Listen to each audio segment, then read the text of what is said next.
Hola, hola, ¿cómo estás? Espero que te encuentres súper bien. Yo soy Alison Herrera y este es un capítulo más de Metodología Fácil. En el capítulo de hoy vamos a abordar el marco teórico, vamos a tener pasos sobre cómo realizarlo, los tips, los ejemplos para poder aplicarlo en nuestra tesis, en nuestras investigaciones, etcétera. Este capítulo me emociona muchísimo porque es bastante muy interesante y traigo mucha información que nos puede servir a todos los que estudiamos en la universidad. Es bastante comprensible. Lo que me gusta de este capítulo es que logré sintetizarlo de una manera en donde es bastante más fácil de recordar y de entender a como muchas veces se nos explicó en la escuela, ¿no? Yo al momento de oír un marco teórico se me hacía una cosa horrorosa. Yo pensaba en muchas cosas menos en algo que fuera sencillo. Siempre pensé que era algo difícil de realizar, que era algo súper aburrido y súper tedioso. La realidad es que no. La realidad es que es bien fácil cuando se tienen bien entendidos los conceptos y cuando ya obviamente le agarras práctica, ¿verdad? Porque la práctica hace el maestro. Pero bueno, no voy a detener mucho en esta introducción porque realmente no hay mucho que decir, así que vámonos a ir directamente con la definición del marco teórico. Vamos a empezar con la definición. Y bueno, un marco teórico es una estructura conceptual que va a reunir principios, teorías, antecedentes y conceptos relacionados con con nuestro problema de investigación. ¿Cuál va a ser nuestro problema? Bueno, como ya lo habíamos visto en capítulos anteriores, el problema se va a plantear en forma de una pregunta, ¿no? En mi caso, ¿no? Voy a poner un ejemplo, sería, ¿cuál es la relación entre la alimentación saludable o la alimentación en general con la salud mental de universitarios, en este caso? Ese es mi problema. Yo que quiero saber cómo se relaciona la alimentación o el tipo de alimentación que estoy llevando con el desarrollo de ciertos trastornos como lo son la ansiedad, la depresión, etcétera, etcétera, etcétera. Y cómo puedo o cómo se aumentan estos síntomas de estos trastornos si es que ya los padezco o cómo se pueden reducir gracias a la alimentación, a los patrones de alimentación que, que se siguen, ¿no? Este sería para mí mi problema. ¿Cuál es la relación entre estos dos conceptos? Entonces, bueno, el marco teórico va a buscar teorías, va a buscar antecedentes, va a buscar conceptos que ya hayan hablado sobre este tema, que se relacionen con este tema, para que yo en mi estudio pueda utilizarlo y pues bueno, le puedo dar todavía un sostén. El marco teórico es básicamente como un esqueleto, ¿no? El esqueleto de toda nuestra investigación, de todo nuestro estudio. Y obviamente es el principio. Entonces, bueno, el marco teórico se elabora a partir de la revisión de literatura que debe de estar certificada, que debe estar avalada, que debe de ser científica en el caso de la nutrición, por ejemplo. ¿Esto qué quiere decir? Que no podemos buscar la información en el Rincón del Vago, en Wikipedia, en videos que no estén sustentados, por ejemplo, en YouTube. Siempre la información que debemos de encontrar y debemos utilizar debe de ser información verídica. ¿Esto qué quiere decir? Artículos científicos, tesis, informes, libros, hasta podcasts, pero que siempre contengan la referencia bibliográfica de donde se sacaron, para que así nosotros podamos tener un sustento real de lo que estamos investigando y no se quede en un chisme o en un fundamento que no es válido, ¿no? Y bueno, ya que sabemos qué es el marco teórico, pues ahora tenemos que ir con las funciones del marco teórico. Sus funciones, bueno, las principales es obviamente fundamentar el problema que estamos buscando. Como ya lo mencioné, explicar el por qué es importante y qué teorías respaldan mi investigación, ¿no? Yo, que en este caso sigo con el mismo ejemplo de la relación entre la alimentación y la salud mental en individuos universitarios, pues bueno, debo de fundamentar, debe de haber más estudios que si como tal no hablen exactamente al pie de la letra lo mismo que yo, sí puede haber mucha relación, ¿no? No sé, ejemplo, relación entre la alimentación y el estado de bienestar, relación o el fundamento psicobiosocial, ¿no? Y cómo se desarrolla al bienestar de los individuos siempre debe ser cosas relacionadas a lo que ya voy a investigar yo, ¿no? Y obviamente más teorías respaldadas. Otra función es evitar pues errores del pasado, ¿no? Esto nos va a ayudar a no repetir investigaciones ya hechas. Como ya lo mencioné, las teorías que vamos a mostrar, que van a respaldar nuestro estudio, son teorías relacionadas, no teorías que exactamente ya hayan propuesto lo mismo que el estudio. Algunos, y es que es imposible porque a este punto ya hay muchísima información allá afuera y los temas, aunque son muchos, muchísimos temas para hablar, pues es casi que imposible que no se repitan, ¿no? Entonces, más que evitar que no se repita la investigación, porque vuelvo a mencionar, hay mucha gente en este planeta y los temas de los que se hablan, los más relevantes, van a tener una repetición. Que yo voy a buscar son algunos que sean parecidos, pero que no hablen exactamente de lo mismo, o no todos, que sean varias fuentes y que estas fuentes sustenten lo que yo quiero decir, pero que no sean exactamente lo mismo, porque ¿qué voy a hacer yo en mi investigación? Voy a repetir algo que ya está. Y eso no es el propósito de la investigación. El propósito de la investigación es justamente investigar, es justamente buscar información, recabar información y sustentar mi teoría. Entonces, bueno, este es otra de las funciones del marco teórico. La tercera es que debemos o nos va a ayudar a orientar la hipótesis o los objetivos. ¿Ok? ¿Esto qué quiere decir? Que nos va a dar el por qué las teorías surgen de la variable clave. Es decir, de lo que ya había comentado, perdón, tuvimos que hacer una pausa porque me dio un pequeño ataque de tos, pero bueno, seguimos. El tercer punto es que pues va a orientar nuestra hipótesis, nuestros objetivos de la investigación, que nuestras teorías vayan orientadas al desarrollo de nuestra investigación. Eso es lo que ya había mencionado antes, que tengan mucho que ver con lo que vamos a investigar y que se sustenten. Y bueno, como otra función que va muy pegado a lo que acabo de mencionar es guiar la interpretación de los resultados, ¿no? Comparar los hallazgos que ya se hicieron con los que yo encontré. Y pues ya, por último, ¿qué nos va a dar el marco teórico? Coherencia. Va a conectar las ideas que nosotros tenemos con la evidencia científica disponible. Nuestra investigación va a conectar lo que nosotros creemos con lo que ya está investigado, con lo que ya se comprobó y con lo que nosotros también vamos a investigar y vamos a comprobar en nuestra investigación. ¿Cuáles son los componentes del marco teórico? Bueno, nuestros componentes o los componentes del marco teórico serían, para empezar, los antecedentes de la investigación, que ya lo mencioné. Esto es un poco repetitivo, pero bueno. Aquí, ¿qué entra? Aquí entran todas las investigaciones previas relacionadas a nuestro tema. Debemos de mencionar siempre qué se hizo, dónde se hizo, con quiénes, el resultado que hubo, si fue bueno o malo, y cómo es que este estudio se va a relacionar con nuestro trabajo. Por ejemplo, ¿no? Supongamos que yo escribí que yo soy una científica, que tengo sustento con, que investigo para el PubMed en Estados Unidos, ¿no? Yo realicé un estudio en 2022 sobre justamente la relación entre la alimentación y el estado de salud mental entre jóvenes estudiantes de universidad.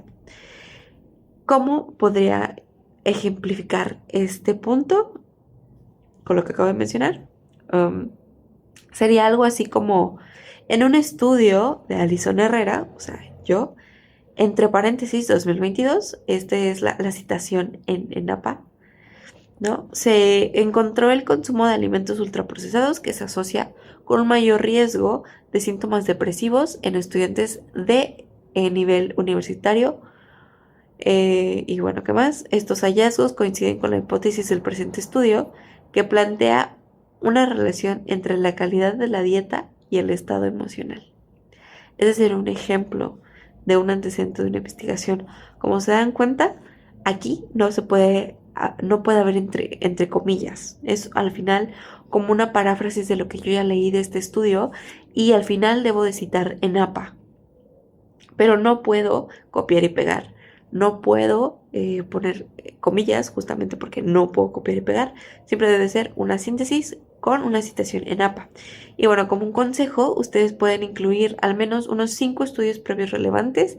Tampoco del año del caldo, deben de ser estudios pues más recientes, y estos se deben de ordenar del más antiguo al más reciente, o también por el orden de subtemas, ¿no? Y bueno, aquí no es solamente, no nos debemos de resumir a simplemente resumirlos, siempre podemos comparar y comentar los resultados de los estudios. Otro de los componentes del marco teórico pues son las bases teóricas, ¿no? Aquí se van a exponer las teorías y los modelos explicativos del fenómeno, es decir, las teorías que sustentan nuestra investigación. Voy a dar 3 ejemplos de teorías que sí existen y que pues, se van relacionadas de nuevo con el tema de la relación de la alimentación con el estado de salud mental en universitarios, o bueno, en individuos en general, ¿no?